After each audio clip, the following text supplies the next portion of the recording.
I want to start today with a question that might feel uncomfortably true. What if the loudest war in your life isn't out there, but the quiet battle you wage against yourself called unforgiveness? When I finally saw that in my own life, years of tension in my body, years of replaying conversations of people in the past, friends, of lovers, trying to win the past began to make sense. A Course in Miracles, a book I absolutely love, says a miracle is a shift in perception from fear to love. And unforgiveness is the mind's way of choosing fear over and over again. In my life, I've forgiven people I thought I'd never even speak to again. I've forgiven institutions. I've forgiven versions of me I swore I'd outgrown.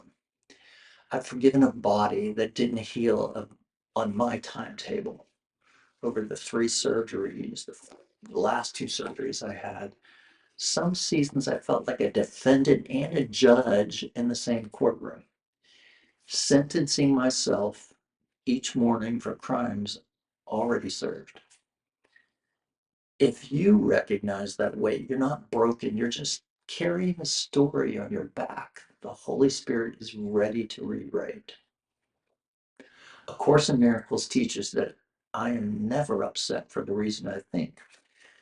And that one sentence shattered my certainty. I thought I was angry because of what someone else did, what they said, how unfair life was. But underneath the anger was a hidden bargain. If I keep this grievance, I'll stay safe.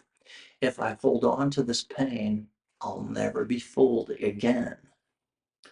The Course calls that an ego strategy, protection that costs you your peace. Here's the turning point for me. I stopped trying to forgive by force. Instead, I began to give my forgiveness to the Holy Spirit the moment I felt it arise in me. Not after the argument, not after another sleepless night, in the moment. Holy Spirit takes it from you, shows you what this really is, shows you the innocence in you and in them. That prayer is not weakness, it's spiritual aikido. It lets a higher intelligence realign your perception where your willpower cannot. And yes, there were places I swore I was justified. I'm sure you felt that too. Maybe the betrayal, the abandonment, the lie was someone else's fault. But the Course in Miracles never asks us to pretend harm was helpful. It asks us to admit that clinging to harm keeps it happening in our mind. It's like a safe storage space for the past.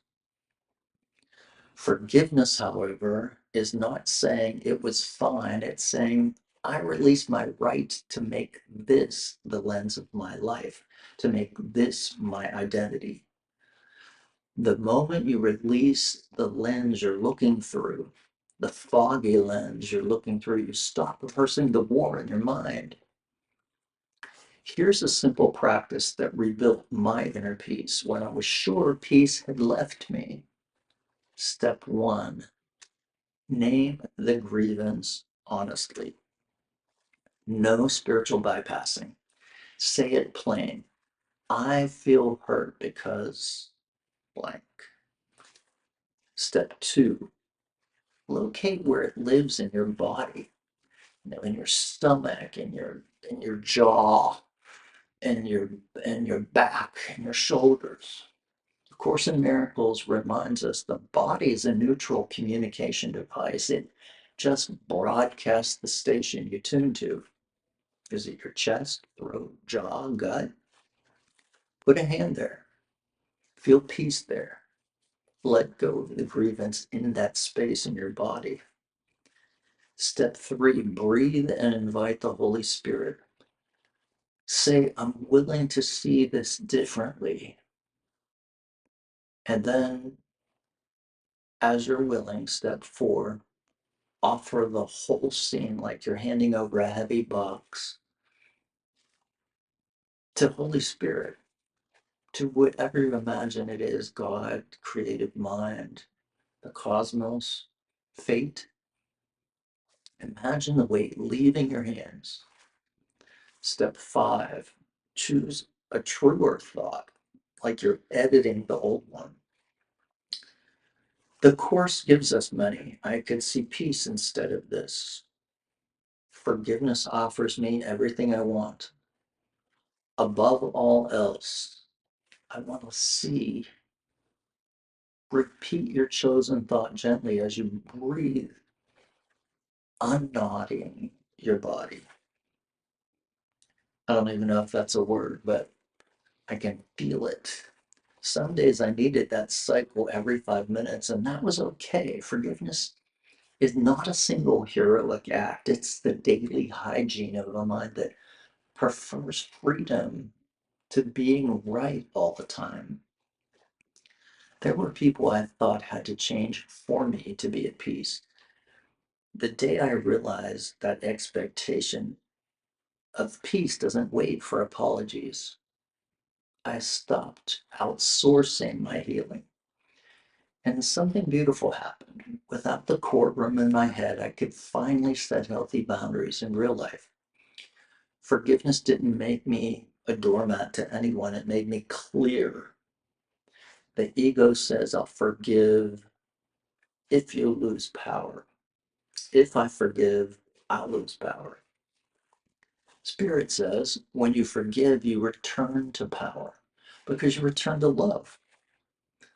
If you're carrying a story that's hardened into identity, I'm the one who was wronged. I'm the one who failed. I'm the one whose body betrayed them. I honor how real that feels. I felt it. I've been there. But listen, your peace is older than your pain. Yourself is in God, was never hurt. And the Holy Spirit's entire curriculum is to help you remember that. The proof is practical. As forgiveness deepened, my sleep returned, my creativity rose, my relationships became simpler, and decisions that felt impossible grew clear. Not because every circumstance changed, because my perception of them did. That's the miracle. And I'm telling you, it's real. Today, just pick any one situation that's been bothering you, just one. Don't reach for the mountain, reach for the next stone. Write the grievance in a sentence. Place a hand on your body. Breathe. Say, Holy Spirit, I give you my unforgiveness. I offer it to you. I'm willing to see peace instead of this. Wait 10 breaths. If the old story rushes back, think about the space between the breaths and the ego filing an appeal. And that space will open up peace. Smile and repeat. I choose peace again. If you do this for 7 days with one grievance each day, then another, watch how your nervous system unwinds. Watch how your eyes change. Watch how your future opens because you're no longer using your past as a weapon against yourself. The war ends in your mind where forgiveness begins, and forgiveness begins when you stop demanding payment for what love has already redeemed. So if you want a life that moves mountains, don't push the mountain, release the grudge. Give the Holy Spirit the stone you're clutching, and you'll find the mountain was made of it. When the heart forgives, the mind becomes still, and in that stillness, your true strength returns. Not the strength to win a war, but the strength to realize there was no enemy except a fearful thought. Let's lay down our weapons together. Say it with me. I'm willing to see peace instead of this. Together. I'm willing to see peace instead of this. And because I'm willing, the miracle is already here. Have a beautiful day.